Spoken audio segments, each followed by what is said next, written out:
5 notizie dalla Liguria, da Ponente a Levante. Nel 2025 il traffico passeggeri nel porto di Genova ha raggiunto quota 4 milioni fra crociere e traghetti.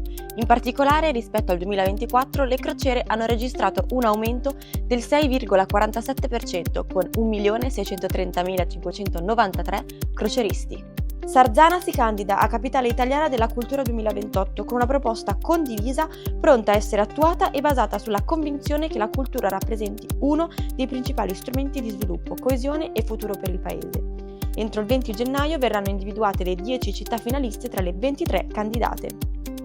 Pronto un nuovo corso gratuito Vivere bene con il proprio familiare a quattro zampe, con l'obiettivo di offrire strumenti concreti e informazioni corrette per migliorare la convivenza tra persone, cani e gatti. Il corso si svolgerà a Genova e la prima lezione sarà il 24 gennaio.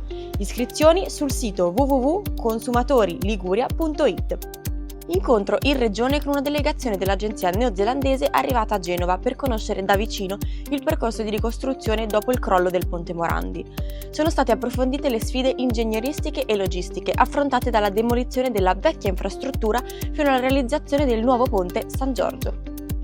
Liguria protagonista a Bologna alla Fiera Marca 2026, vetrina nazionale dei prodotti d'eccellenza dell'agroalimentare italiano. Particolare attenzione alla presentazione dei primi vasetti di olivetta Giasche Liguri IGP in salamoia, simbolo di qualità, tradizione e identità della Liguria. Queste erano le 5 principali notizie di oggi. Seguiteci sui canali ufficiali della Regione Liguria.